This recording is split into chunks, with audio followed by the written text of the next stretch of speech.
Radhe Radhe. Hi friends, அனைவருக்கும் வணக்கம். எல்லோரும் எப்படி இருக்கீங்க ஃப்ரெண்ட்ஸ்? நல்லா இருக்கீங்களா? இன்றைக்கி மார்னிங் விளாக் பார்க்கலாம். 5 மணி 15 நிமிஷம் ஆகுது. காலையில் 4 மணி போலவே எந்திரிச்சு எல்லா வேலையும் முடிச்சாச்சு. இப்போ வீட்டில் இருந்து கடைக்கு கிளம்ப போகிறோம். இப்போ 5:15, 4 மணிக்கே வேலையை ஆரம்பிச்சிடும். உளுந்து அரைச்சி எல்லாம் ரெடி பண்ணியாச்சு. ஹஸ்பண்ட் உளுந்து அரைச்சி எடுத்துட்டாரு. அப்புறமா கழுவிடுவேன். நான் 2 பேரும் மாற்றி மாற்றி உளுந்து போடுறது, அரைக்கிறது, எடுக்கிறது இந்த வேலையை பார்ப்போம். காலையில் அம்மா கடைக்கு கிளம்பிட்டாங்க. ஹஸ்பண்ட் வண்டியில் கூட்டிகிட்டு போயிட்டு கடையாண்ட விட்டுட்டு வந்துட்டார். ஏன்னா அம்மா எப்போவுமே ஃபஸ்ட்டே குளிச்சுட்டு ரெடி ஆகிடுவாங்க. நீங்கள் வரதுக்கு லேட் ஆகும், நான் முதல்ல போய் எல்லாம் ரெடி பண்ணி வைக்கிறேன் அப்படின்னு சொல்லுவாங்க. சரின்னு சொல்லிவிட்டு ஹஸ்பண்ட் அம்மாவை 5 மணிக்கு கடையாண்ட விட்டுட்டு வந்துட்டார். அதோட வண்டியிலையும் 3 பேரும் ஒன்றா போக முடியாது, மழை வந்துட்டுருக்கு அப்படின்றதுனால. நான் பகவத்கீதை படிச்சுட்டு இருந்தேன். அதுக்குள்ளே ஹஸ்பண்ட் குளிச்சுட்டு வந்துடுவார். அவரும் சாமி கும்பிட்டுட்டு ரெடியாவார். பசங்க தூங்கிட்டுருக்காங்க. நாங்கள் 2 பேரும் ரெடி ஆகிட்டு கிளம்பிட்டு மாவெல்லாம் எடுத்துகிட்டு இப்போ கடைக்கு கிளம்ப போகிறோம். நேற்று வியாபாரம் சுத்தமாக நல்லாவே இல்லைங்க. எல்லாமே பாதிக்கு மேலேயே நின்றுடுச்சு. அதனால் இவ்வளோ தான் உளுந்தே போட்டிருக்கோம். இதில் மாவு அரைச்சி எடுத்துக்கிட்டாச்சு. காய்கறியெல்லாம் எடுத்துகிட்டு இப்போ கிளம்புறோம். இந்த பக்கெட்டில் 3/4 பக்கெட் நேற்று தோசை, இட்லி, ஊத்தாப்பம், வடை, பூரி மீதி ஆகிடுச்சு. அதனால் மனசு சுத்தமாக சரியே இல்லை. கொஞ்சம் கொண்டக்கடலை வேக வச்சுருந்தோம், அதையும் எடுத்துகிட்டு இப்போ கிளம்பிட்டோம். ஆக்சுவலாக நம்ம வியாபாரம் ஓரளவுக்கு போகும்போது கொஞ்சம் மனசு சந்தோஷமாக இருக்கும். ஏன்னா நம்ம இவ்வளோ காலையில் எழுந்திரிச்சு இவ்வளோ கஷ்டப்பட்டு 3 பேரும் ஸ்ட்ரகிள் பண்ணும்போது வியாபாரம் எல்லாமே சேல்ஸ் ஆனதால் கொஞ்சம் மனசுக்கு சந்தோஷமாக இருக்கும். எல்லாமே நின்றுட்டுச்சுன்னா கஷ்டமாயிடுது. அதுக்கப்புறமா சரின்னு கடைக்கு வந்துட்டு இது காளான் மசாலா ஈவினிங் டைமில் ரெடி பண்ணி பார்க்கலாம் அப்படின்னு சொல்லிட்டு புதுசாக ட்ரை பண்ணுறதுக்காக அதை செஞ்சு பார்த்துருந்தேன். இது பசங்களுக்கு ஸ்கூலுக்கும் கொஞ்சம் கொடுக்கலாம் அப்படின்னு சொல்லிட்டு வச்சுருக்கேன். இது பட்டாணி குழம்பு ஃபஸ்ட்டு கலக்கும் போது பசங்களுக்காக கெட்டியாக பட்டாணி மிக்ஸ் பண்ணுறோம் இல்லையா, குழம்பு செய்யும் போது அப்போ ஃபஸ்ட்டு நல்லா கெட்டியாக இருக்கும் போது கொஞ்சமாக எடுத்து வச்சுட்டேன். பசங்களுக்கு சாதத்தோடு கொடுக்குறதுக்கு சாதம் வச்சுட்டேன். இன்றைக்கி என்னென்ன ஃபுட்டுன்னு பார்த்தீங்கன்னா, இட்லி. கடையிலேருந்து 9 மணிக்கே ஹஸ்பண்ட் என்னை வீட்டில் விட்டுட்டு வரேன் அப்படின்னு சொன்னார். ஏன்னா பசங்க ஸ்கூலுக்கு கிளம்பணும். அதனால் அம்மா இன்றைக்கி வீட்டுக்கு அனுப்பலை. அம்மா கடையில் இருக்கட்டும், ஹஸ்பண்ட் கூட ஏதாவது பூரி இல்லை தோசை ஏதாவது போடணுன்னா போட்டு கொடுப்பாங்க. நான் வீட்டுக்கு வந்துட்டேன் இன்றைக்கி சீக்கிரமாகவே. இது பட்டாணி குழம்பு.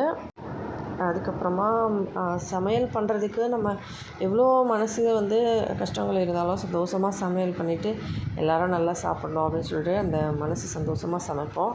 ஆனால் சுத்தமாக சேல்ஸ் ஆகாதும் போது கொஞ்சம் கஷ்டமாக இருக்கும். ஒரு சில நாட்களில் எல்லாமே காலி ஆகிடும். அப்போ மனசுக்கு ஓகே, நம்ம கஷ்டப்பட்டதுக்கு கொஞ்சமாச்சும் ஒரு லாபம் வருது அப்படின்னு நினைப்போம்.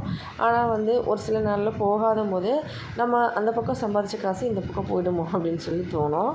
அதுக்கப்புறம் தேங்காய் சட்னி, கார சட்னி, சாம்பார், நம்ம 5 ரூபாய்க்கு 2 சட்னி, ஒரு சாம்பார், பட்டாணி குழம்பு பூரிக்கும், அதுக்கப்புறம் வடைக்கும். இது கேசரி.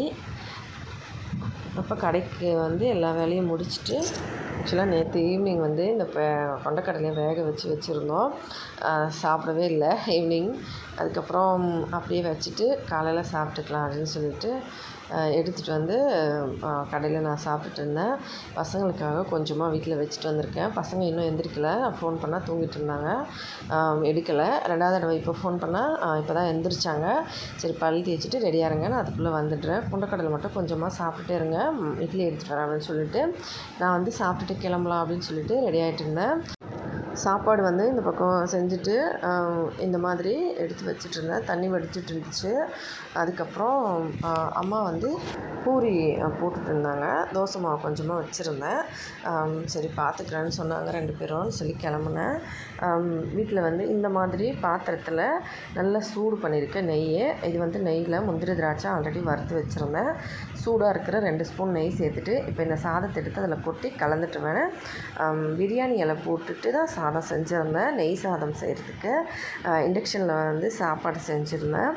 ஃபஸ்ட்டே நெய் ஊற்றி தாளித்தோம்னா இண்டக்ஷனில் தீஞ்சு போயிடும். அதனால் நான் சாதம் செஞ்சுட்டு அதுக்கப்புறம் இந்த மாதிரி நெய் ஊற்றி மிக்ஸ் பண்ணிட்டேன். ஏன்னா கேஸ் காலியானாலும் மறுபடியும் 2500 கொடுத்து வாங்குறதுக்கு ரொம்ப கஷ்டமாக இருக்குது. அதனால் சரி கொஞ்சம் கடை வந்து பிக்கப் ஆகிடும் நாங்களும் என்னென்னமோ பண்ணிக்கிட்டே இருக்கோம்.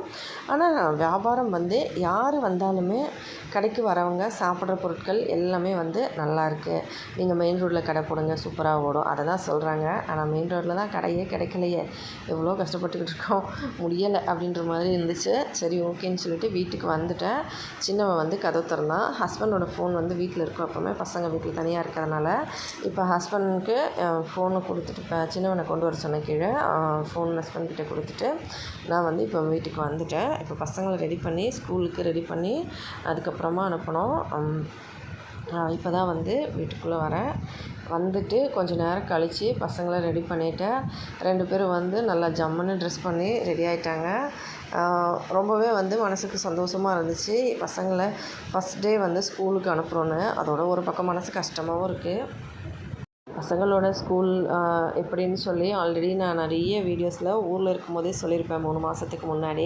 அதனால் ரொம்ப நாள் கழித்து இப்போ தான் ஸ்கூலுக்கு கிளம்புறாங்க. எங்கேயாச்சும் படிப்பு நல்லா இருக்கணும் அப்படின்னு ஒரு பக்கம் இருந்தது மனசில். அப்படியே சாமி கும்பிட்டுட்டே கிளம்பிட்டோம். இந்த வழியெல்லாம் ஞாபகமாக இருந்துச்சு. பசங்களுக்கு வந்து வழி எப்படி இருக்கும், எந்த பக்கம் வரணும் எல்லாமே வந்து கரெக்டாக சொல்லிகிட்டே வந்தேன். ஏன்னா கொஞ்ச நாள் கழித்து அவங்களே வந்து வர மாதிரி வீடும் சேஞ்ச் பண்ண வேண்டியிருக்கு இல்லையா, இந்த பக்கம் ஸ்கூல் பக்கமாக வந்து கூட்டிகிட்டு வரணும் அப்படின்னு சொல்லி. அதுக்கப்புறம் பெரியவன் வந்து சின்னவனை கரெக்டாக கூட்டிகிட்டு வந்துட்டு இருந்தான் கைப்பிடிச்சி. இந்த பக்கம் வா அந்த பக்கம் வா சைக்கிள் வருது அப்படின்னு சொல்லிட்டு.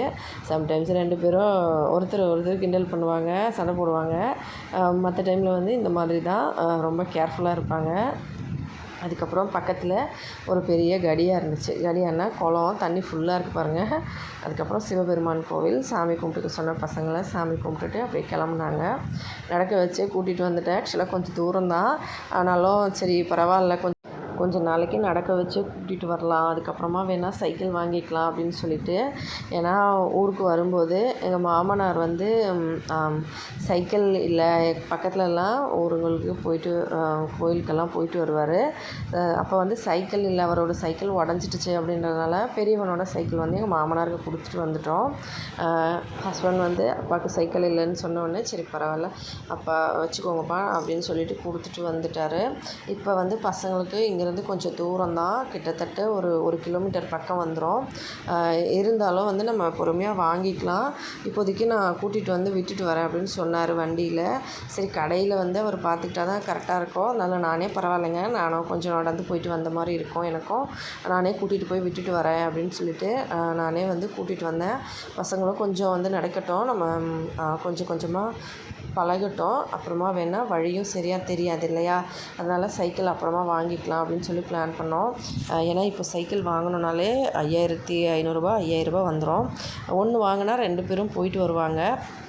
ஆனாலும் இப்போதைக்கு முடியாதே, இருக்கிற பிரச்சனையில் கடை பிரச்சனை, வீடு பிரச்சனை எல்லாமே பிரச்சனையாக போயிட்டுருக்கு. ஊர்லேருந்து வந்து இவ்வளோ நாளில் வெறும் நிறைய பிரச்சனை இருக்கிறதுனால சரி பார்த்துக்கலாம் அப்புறமா வாங்கிக்கலாம் அப்படின்னு சொல்லிட்டு வந்துட்டோம்.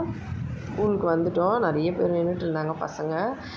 பார்க்கும்போதே சின்னவன் வந்து அழுகிற மாதிரி நிற்கிறான். ஏன்னா ரொம்ப நாள் ஆச்சு, அவருக்கு வந்து ஸ்கூல் வந்து பழக்கமே இல்லை. வீட்டாண்ட ஊரில் இருக்கிற ஸ்கூல் பற்றி உங்கள் எல்லாருக்குமே தெரியும். எல்லா டைம் வீட்டில் வந்து ஸ்கூல்லேருந்து கிட்டத்தட்ட 10 தடவை வீட்டுக்கு வந்துடுவாங்க ஒரு நாளைக்கு. இது வந்து கொஞ்சம் புதுசாக இருக்க மாதிரி இருக்குது. அதனால் அப்படியே அழுகிற மாதிரி நின்றுட்டு இருந்தான். அண்ணா வந்து கிண்டல் பண்ணிகிட்டு இருந்தான், அலை வந்துருச்சு பக்கத்தில் வந்துருச்சுன்னு சொல்லி. அவன் இல்லை அலை வரலையே அப்படின்னு சொல்லி 2 பேரும் பேசிகிட்டு இருந்தாங்க. அதுக்கப்புறம் எப்படி வந்து எல்லாருக்கிட்டேயும் பழகணும், எப்படி சாப்பாடெலாம் கொண்டு வந்து வச்சு சாப்பிட்ணும், 2 பேரும் தனியாக சாப்பிட்ணுமா ஒன்றா சாப்பிட்ணுமா, அதெல்லாம் பக்கத்தில் வந்து ஒரு டீச்சர் இருந்தாங்க. அவங்க கேட்டாங்க, நீங்கள் இங்கே பக்கத்துலேருந்து வரீங்களா அப்படின்னு சொல்லி. ஆமான்னு சொன்னோடனே நானும் உங்களை பார்த்தேன், எங்கள் வீடு பக்கத்தில் தான் உங்கள் வீடு அப்படின்னு சொல்லி சொன்னாங்க. அப்படிங்களா டீச்சர், சரிங்கண்ணா, சரி நான் பார்த்துக்கிறேன், நீங்கள் 4:15 வந்து இங்கே வெளியே நில்லுங்க அப்படின்னு சொல்லிட்டு இருந்தாங்க. அதுக்கப்புறமா பேசிகிட்டு இருந்தாங்க. எப்படி சாப்பிட்றதெல்லாம் வந்து ஒன்றாவா தனியாவா எல்லாம் கேட்டுட்டு பசங்களுக்கு புரிய வச்சுட்டு இருந்தேன்.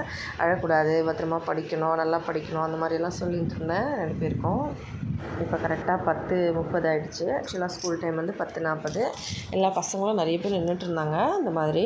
ஆனால் ஒருத்தரையாக தான் உள்ளே வந்து ஒருத்தராக அப்படியே வந்து உள்ளே அனுப்பிட்டே இருந்தாங்க. ஃபஸ்ட் ஸ்டாண்டர்ட், செகண்ட் ஸ்டாண்டர்ட், ஆக்சுவலாக வந்து எல்கேஜி, யூகேஜி அந்த மாதிரி வருண், தருண் அந்த மாதிரி 3 ஸ்டேஜ் சொல்லுவாங்க. அந்த ஸ்டேஜ் வந்து பசங்க அதை ரிட்டர்ன் போகிறாங்க வீட்டுக்கு. இவங்கெல்லாம் வீட்டுக்கு கிளம்புறாங்க. இப்போ இருக்கிற பசங்களை இந்த மாதிரி ஒருத்தராக அனுப்பிட்டு இருந்தாங்க. என் பையனை நின்றுட்டு இருந்தான். நான் வந்து சொன்னேன் இந்த மாதிரி புது ஸ்டூடெண்ட்னு சொல்லி. பக்கத்தில் இருந்தவங்க சரி ஓகே இங்கேயே நினைக்க சொல்லிவிட்டு இன்னொரு பையனும் புதுசாக வந்தான். அவனையும் சேர்த்து 2 பேரையும் ஒன்றா அனுப்பிவிட்டாங்க. இவனும் புது ஸ்டூடெண்ட் தான். அதுக்கப்புறம் 2 பேரையும் 6th அப்படின்னு கேட்டுட்டு அம்மா 6th டைமிங்க்கு அனுப்புனாங்க. இவன் எந்த கிளாஸ்ன்னு கேட்டாங்க. இவன் 3ர்டுன்னு சொன்னேன். பேர் என்னன்னு கேட்டாங்க. பேர் சொன்னேன். அதுக்கப்புறமா வந்து சரி வான்னு சொல்லிட்டு அவங்களே வந்து கூட்டிகிட்டு போனாங்க. ஆக்சுவலாக இவங்க வெளியில் நின்றுட்டு இருந்தாங்க. வரவங்களுக்கெல்லாம் சந்தனம் வச்சுட்டு இருந்தாங்க. பசங்க அவங்களுக்கு சந்தனம் வச்சுக்கிட்டு காலை விழுந்து ஆசீர்வாதம் வாங்கிட்டு எல்லோரும் உள்ளே வந்தாங்க. உள்ளே போகும்போது ஃபுல்லாக மூஞ்சி பார்க்கணும். எனக்கு அலையே வந்துற மாதிரி ஆகிடுச்சு. ஏன்னா ஒன்றுமே தெரியல. இவ்வளோ பசங்க கூட எப்படி பழகுவான்னு சொல்லி. ஃபஸ்ட்டு ஒரு 2-3 நாளைக்கு அப்படி தான் இருக்கும். அதுக்கப்புறம் பழகிட்டாங்கன்னா நல்லா செட் ஆகிடுவாங்க. பசங்க கண்டிப்பாக நல்லா படிக்கணுன்றதுக்காக தான் நம்ம வந்து இங்கே வந்தது மெயினாக. அப்படி இருக்கும்போது எதுவும் நல்லா படிக்கிறாங்கன்னா சந்தோஷம் தான், மனசு கஷ்டம் இல்லை. இருந்தாலும் லைட்டாக அழுவாங்களோ என்ன பண்ணுவாங்களோ அப்படின்னு சொல்லி தோணிகிட்டே இருந்தது. சின்னவங்க உள்ளே வந்துட்டு அப்படியே நின்றுட்டு அந்த டீச்சர் வந்து வான்னு கூட்டிகிட்டு போனாங்களா, அவங்க பார்த்துட்டே இருந்தான். அதுக்கப்புறமா அப்படியே கிளம்பிட்டாங்க. நானும் வெளியில் வந்துட்டேன். லைட்டாக வந்து கண்ணு கலங்குச்சு. என்னென்னா பசங்க நம்ம இவ்வளோ ஸ்ட்ரகிள் பண்ணுறோம், கண்டிப்பாக பசங்க நல்லா படிக்கணும், நம்ம கஷ்டப்படுற மாதிரி அவங்க கஷ்டப்படக்கூடாது. ஹஸ்பண்டும் வந்து படிப்புக்கு விட்டுட்டு குடும்பம் எல்லாம் பார்க்கணும் அப்படின்னு சொல்லிட்டு அவருமே படிப்பை நிப்பாட்டிட்டு வெளியில் சென்னையில் வந்து சின்ன வயசுலேருந்தே ஸ்ட்ரகிள் பண்ணியிருக்காரு. நானும் கிட்டத்தட்ட அப்படி தான் 2 பேரும் நல்லா படிக்கணும் அப்படின்னு சொல்லிட்டு நினச்சிக்கிட்டு சாமி கும்பிட்டுட்டு அப்படியே வெளியில் வந்தேன். இவங்க தான் வந்து சாரு அட்மிஷன் பண்ணது எல்லாமே. அதனால் அவங்கக்கிட்ட வந்து சொன்னேன், கொஞ்சம் பார்த்துக்கோங்க, ஒன்றும் தெரியாது அவங்களுக்கு அப்படின்னு சொல்லிவிட்டு வெளியில் வந்துட்டேன். பசங்க வந்து ஸ்கூலுக்கு போயிட்டும் வந்துட்டும் இருந்தாங்க. அப்படியே வந்து கொஞ்சம் சின்ன சின்ன பசங்களெல்லாம் ரிட்டர்ன் போயிட்டுருந்தாங்க. நானும் வெளியில் வந்துட்டேன். பசங்கக்கிட்ட நல்லா புரிய வச்சுட்டு இருந்தேன். பாருங்கள், சின்ன சின்ன பசங்கள்லாம் ஆட்டோவில் வராங்க. அவங்கெல்லாம் வந்து இவ்வளோ தூரமாக இருந்து வராங்க படிக்கிறதுக்கு. நீங்களும் வந்து பயப்படக்கூடாது, பார்த்து பத்திரமா படிக்கணும் அப்படின்லாம் சொல்லிவிட்டு அதுக்கப்புறமா வெளியில் வந்தேன். இங்கேருந்து இப்போ நான் தனியாக தான் நடந்து போகணும். அப்படியே நடந்து வீட்டுக்கு வந்துட்டேன். வீட்டுக்கு வந்தாச்சு. இப்போ வந்து மத்தியானத்துக்கு சமைக்க வேண்டியதில்லை. ஏன்னா காலையில் சமைச்ச சாதமே இருக்குது. குழம்பு வந்து நேற்று நைட்டு வந்து நானும் ஹஸ்பண்டும் வெளியில் போயிட்டு வந்ததுனால அம்மா வீட்டிலையே குழம்பு செஞ்சு வச்சுருந்தாங்க. மாங்காய், முருங்காய்லாம் போட்டு. அதனால் அந்த குழம்பு சூடு பண்ணி வச்சுருக்கோம் மத்தியானத்துக்கு சாப்பிட்றதுக்கு. பசங்களுக்கும் டிஃபன் கட்டியாச்சு. ஹஸ்பண்டும் அம்மாவும் இன்னும் வரல. இப்போ டைம் வந்து பார்த்திங்கன்னா 11 மணி ஆகிருக்கு. கடையில் வியாபாரம் ரொம்ப டல்லாக இருக்கிறதுனால 12 மணிக்கு மேலே தான் வருவாங்க. நான் வந்து இப்போ வீடியோ ஏதாவது எடிட் பண்ணணும், இல்லை ஏதாவது வந்து வேலை இருக்கிறத பார்க்கணும். இந்த சிலை மிஷினில் ஸ்டிச் பண்ணுறது அந்த மாதிரி. வீடியோவும் ரொம்ப நாள் போட முடியல. இப்போ தான் கொஞ்சம் டைம் கிடச்சிருக்கு. அதனால் இதுக்கு மேலே கண்டினியூ பண்ணலாம் அப்படின்னு சொல்லிட்டு ஹஸ்பண்டும் அம்மாவும் வந்து 12:30 மணிக்கு வீட்டுக்கு வந்தாங்க. வரும்போது பார்த்தா மறுபடியும் மனசு உடைஞ்சு போச்சு. நேற்று இதே மாதிரி தான், இன்றைக்கும் இதே மாதிரி தான். ஆக்சுவலாக என்ன பண்ணுறதுன்னே தெரியல. சம்டைம்ஸ் வந்து நம்ம எல்லாமே வந்து சேல்ஸ் சைடு ஆளுங்க வந்து திருப்பிட்டு போகிறாங்க. சம்டைம்ஸ் வந்து இப்படி நின்று போகுது. நமக்கு வந்து எந்த அளவு போடுறதுனே தெரிய மாட்டேங்குது. இத்தனைக்கும் நம்ம பண்ணுறது அதே 50 இட்லி தான். இன்னும் அதிகப்படுத்தவே இல்லை. 50 இட்லி செஞ்சதில் இவ்வளோ ஊத்தாப்பம், பூரி, வடை, இட்லி, தோசை எல்லாமே இந்த அளவுக்கு இருக்குது. அதுக்கப்புறம் அம்மா வந்து பூரி போடும்போதே பாதி மாவு அப்படியே வச்சுட்டு இருந்தாங்க. ஆள் வந்து கம்மியாக வந்ததுனால ஹஸ்பண்ட் அப்படியே வச்சுட்டு சொன்னார். அதையும் வச்சுருக்காங்க. இதே ஃபுட்டு வந்து மத்தியானத்துக்கும் நைட்டுக்கும் சாப்பிட்டுப்போம். இதில் வந்து பட்டாணி குழம்பு, அதுக்கப்புறம் சாம்பார், சட்னி எல்லாம் காலையிலேயே 5 மணிக்கே செய்கிறதுனால மத்தியானம் கெட்டு போயிடும். அதனால் எல்லாமே வந்து மாடு வெளியில் வந்து சுற்றிட்டுருப்பாங்க. மாடுக்கு வந்து கொடுத்துட்டு வந்துட்டாங்க. பாதி குண்டா தான் வந்து பட்டாணி குழம்பும் கொஞ்சம் வடையும் வந்து போயிருக்கு. 2-3 பேர் பட்டாணி குழம்பு பார்சல் வாங்கிட்டு போயிருக்காங்க. அதுக்கப்புறமா மீதியெல்லாம் கொண்டு வந்திருந்தாங்க. இதுலேயுமே வந்து முக்கால்வாசி மாடுக்கு வந்து கொடுத்துட்டு எவ்வளோ வந்து சாப்பிட்றதுக்கு வேணுமோ அதை வந்து கொஞ்சம் அதிகமாகவே கொண்டு வந்திருக்காங்க. மத்தியானத்துக்கு நைட்டுக்கும் சாப்பிட்டுக்கலாம் அப்படின்னு சொல்லி. இந்த அளவுக்கு தான் மாவே ஆக்சுவலாக ரெடி பண்ணோம். அதுவுமே வந்து இந்த மாதிரி நின்றுடுச்சு. அதனால தான் ரொம்ப மனசு கஷ்டமாக இருக்குது. என்ன பண்ணுறதுன்னே தெரியலை. மெயின் ரோட்டில் கடை பார்க்கணுன்னா ரூ. 1,00,000 வந்து அட்வான்ஸ் கேட்குறாங்க. உடனே கட்டணும்னு சொல்லி நம்ம இங்கேயே வந்து 50,000 தான் கட்டியிருக்கோம். அதையுமே வந்து 6 மாதம் கழித்து தான் வந்து கொடுக்குறோன்னு சொல்லியிருக்கோம். அதுக்குமே இன்னும் முடியலை. இதில் 1,00,000 எங்கேருந்து கொடுக்குறது? அப்புறமா அதுவே ஒரு பக்கம் மனசு கஷ்டமாக இருக்குது. யூடியூப்பில் வந்து எவ்வளோ கஷ்டப்பட்டு இந்த 9 இயர்ஸாக நான் ஸ்ட்ரகிள் பண்ணிகிட்ருக்கேன்னு என்னோடய நண்பர்கள் எல்லாருக்குமே தெரியும். யூடியூப்பில் வர எனக்கு சப்போர்ட் பண்ணுற நண்பர்கள். இருந்தாலும் நம்ம பண்ணிடலாம், ஓகே, ஒரு நாள் இல்லை ஒரு நாள் நம்ம வந்து கண்டிப்பாக வந்து முன்னேறுவோம் அப்படின்னு சொல்லிட்டு கஷ்டப்பட்டு இது வரைக்கும் வீடியோ போடுறது என்ன, லைவ் வந்து கண்டினியூவாக பண்ணுறது என்ன, எல்லாமே பண்ணி கூட நமக்கு இந்த பக்கம் யூடியூபும் ஒன்றும் ஓட மாட்டேங்குது. ஒரு பக்கம் வந்து மனசு வந்து இதுக்கு மேலே என்ன தான் யூடியூப்பில் நம்ம பண்ண போகிறோம்னு தெரியலை, வேண்டாம் அப்படின்னு சொல்லி ஒரு பக்கம் தோணுது. லைவாச்சும் வீடியோவாச்சு ஏதாச்சும் வேண்டாம், எதுக்கு நமக்கு எவ்வளோ கஷ்டப்பட்டாலும் ஒரு பலன் அதில் வந்து இல்லாத மாதிரி ஆயிடுச்சு, நம்ம இவ்வளோ கஷ்டப்பட்டிருப்போம் இதுக்காக அப்படின்னு சொல்லி சம்டைம்ஸ் வந்து மனசு ரொம்ப வந்து இந்த வெறுத்து போயிடும்னு சொல்லுவோம் இல்லையா, அந்த மாதிரி தோணும். அதனால் வந்து சம்டைம்ஸு யூடியூப்பில் வந்து லைவ் கூட இப்போல்லாம் சரியாக பண்ண முடியல. ஏன்னா எல்லாருக்கிட்டையும் பேசும்போது கூட கொஞ்சம் மனசு கஷ்டமாயிடுச்சுன்னா, இது வரைக்குமே நம்ம ஸ்ட்ரகிள் பண்ணிகிட்ருக்கோன்னு சொல்கிறதுக்கு நல்லா இல்லை. அதுக்கப்புறம் சரி ஓகே, இது வந்து சாதம் மத்தியானத்துக்கு வந்து பசங்களுக்கு கொடுத்துட்டு மீதி சாதம் கொஞ்சமாக தான் பசங்களுக்கு கொடுத்தேன். அதுக்கப்புறம் அந்த காளான் சாப்பிட முடியல, இட்லி வச்சுருக்கேன். சாப்பாடு வந்து தெரிஞ்சிருந்தால் இன்னும் கம்மியாகவே செஞ்சுருப்பேன் பசங்களுக்கு மட்டும். காளானுக்கு ஏன்னா இட்லி ஊத்தப்பம்லாம் இவ்வளோ மீதி ஆகும்னு தெரியாது. ஓகேங்க, இது பிடிச்சிருந்தால் லைக் பண்ணி ஷேர் பண்ணி சப்ஸ்கிரைப் பண்ணுங்கள். ஹெல்தியாக சாப்பிட்டு சந்தோஷமாக சேஃபாக பத்திரமா வருங்க.